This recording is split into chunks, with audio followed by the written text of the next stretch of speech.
اللہ کی ربوبیت پر اطمینان جب انسان کو ہو جاتا، میرا رب اللہ ہے، ربی اللہ، انسان کے لیے نہ کوئی کھٹکا، نہ کوئی خطرہ، نہ کوئی خوف، نہ کوئی حزن۔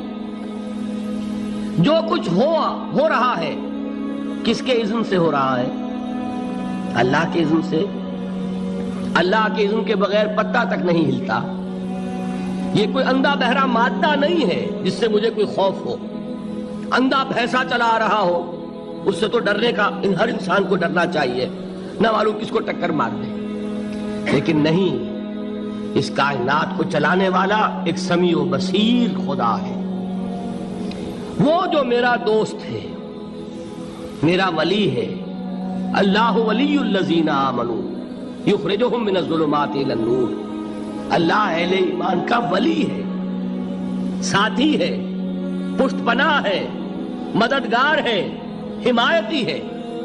بتائیے جسے یقین ہو جائے کہ اللہ میرا مددگار، اللہ میرا محافظ، اللہ میرا پشت پناہ، اللہ میرا حمایتی، اس کے لیے کوئی خوف ہوگا؟ اس سے کوئی ڈر ہوگا؟ میں مثال دیا کرتا ہوں ایک بہت سادہ، پنجاب کے دیہات کی۔ وہ بڑا چودھری ہے اور کوئی غریب کسان ہے۔ اس غریب کسان کے جانوروں کو ہر وقت اندیشہ ہوگا چوری کا، کوئی میری بھینس کھول کر نہ لے جائے، کوئی میرا بیل کھول کر نہ لے جائے۔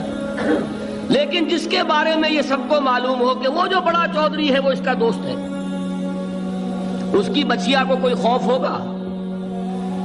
اس کی بھینس پر کوئی ہاتھ ڈالے گا؟ اسے کوئی اندیشہ ہوگا؟ نہیں۔ کیوں؟ کہ وہ بڑا چودھری، بڑا اس کا یہاں کا سردار، جاگیردار، سب کو معلوم ہے وہ میرا دوست ہے، کوئی میرے خلاف اقدام نہیں کر سکتا۔ اس دنیا میں یہ چھوٹی سی بات اگر آپ کے دلی اطمینان اور سکون کا باعث بن سکتی ہے تو ذرا تصور کیجئے۔ میں لفظ تصور استعمال کروں گا صرف اس لیے کہ اس کا ہم جس کو کہتے ہیں ادراک اور شعور کر نہیں سکتے، اگر کے ساتھ کر سکتے۔ اگر یقین ہو کہ اللہ میرا مددگار اور یقین ہو کہ اللہ ہر آن میرے ساتھ ہے، پھر کوئی خوف، کس کا خوف؟ کوئی شے اللہ سے بالا تر ہے؟ کوئی قوت اس سے زیادہ طاقتور ہے؟ کوئی اس کے ارادے کو بدلنے والا ہے؟ کوئی اس کی مشیت کے آڑے آنے والا ہے؟ یہی بات ہے جو حضور نے فرمائی۔ یہ ایمان کا حاصل ہے لب لباب، کہ دیکھو اچھی طرح اس بات کو ذہن نشین کر لو، اگر تمام انسان مل کر تمہیں کوئی نقصان پہنچانا چاہے نہیں پہنچا سکتے، مگر جو کچھ اللہ نے لکھ دیا ہو، اور تمام انسان مل کر تمہیں کوئی نفع پہنچانا چاہے نہیں پہنچا سکتے، مگر وہ شے جو اللہ نے طے کر دی۔ آپ پھر میں کہوں گا ذرا تاریخ کیجئے، اسے فرض کیجئے، اسے سوچئے۔ اگر اس حدیث پر ہمارا دل ٹھکا ہوا ہو تو کسی سے ڈر ہوگا؟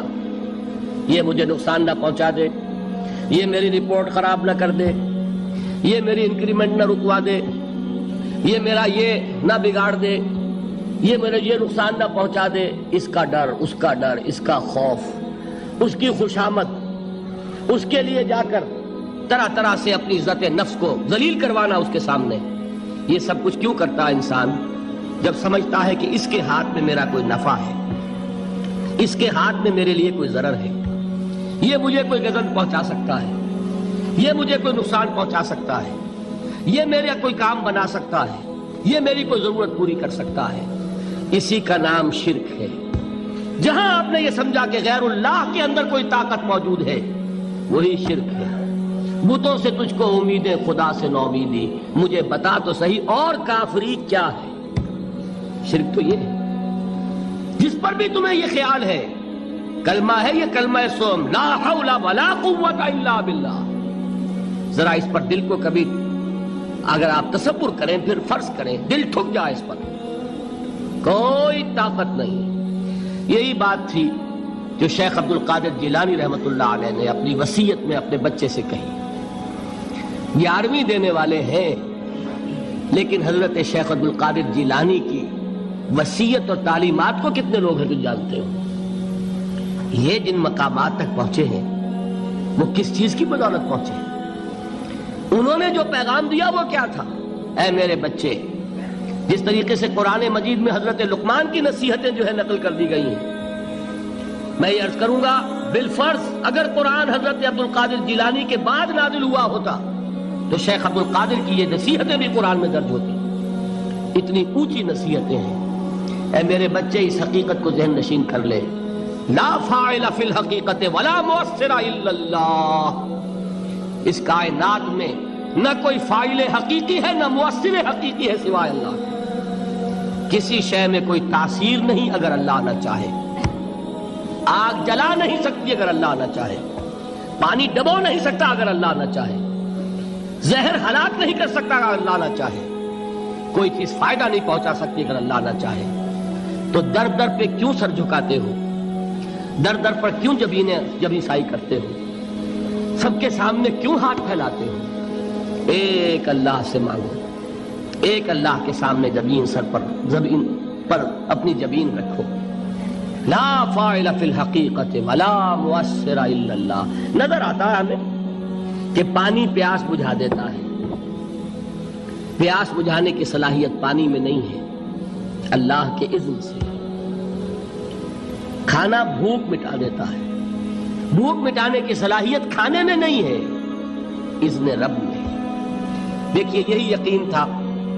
حضرت موسیٰ علیہ السلام کا واقعہ یاد کیجئے۔ سامنے سمندر آ گیا ہے، قوم دیکھتی ہے پیچھے کہ گرد و غبار کا طوفان ہے۔ معلوم ہوا کہ فرعون اپنے لشکر سمیت آ گیا ہے۔ لشکر جب چلتا تھا تیز رفتاری کے ساتھ تو گرد و غبار کا جو طوفان اٹھتا تھا اس کا تصور کیجئے، اور لمحہ بلمحہ وہ قریب آ رہا ہے۔ پوری قوم نے کیا کہا؟ اے موسیٰ انا لمدرکون، اے موسیٰ ہم کو پکڑے گئے۔ قرآن مجید نے تو یہاں وہ باتیں نہیں لکھی ہے، لیکن تورات میں یہ درج ہے کہ بنی اسرائیل جھگڑنے لگے، دست و گریبان ہو گئے موسیٰ کے ساتھ۔ موسیٰ ہمیں یہاں مروایا لا کر، اس سے تو ہم ہی بہتر تھے۔ وہاں کھانے کو ملتا تھا، زندگی تو تھی، بیگار ہم کر رہے تھے، موت تو نہیں تھی۔ اب جو کچھ ہوگا اس کا تصور کرو، جس طریقے سے ہمارے ٹکڑے اڑائے جائیں گے۔ تو لڑ رہے ہیں حضرت موسیٰ علیہ السلام سے، یہ تورات کی تفصیل ہے۔ قرآن میں صرف اتنا آیا ہے، پریشان ہو کر انہوں نے کہا انا لمدرکون، موسیٰ ہم تو پکڑے گئے۔ اس وقت موسیٰ کا جواب کیا ہے؟ کلا ان معی ربی سیہدین، نہیں، میرے ساتھ میرا رب ہے، وہ راستہ دے گا۔ بتائیے کہاں راستہ نظر آ رہا ہے؟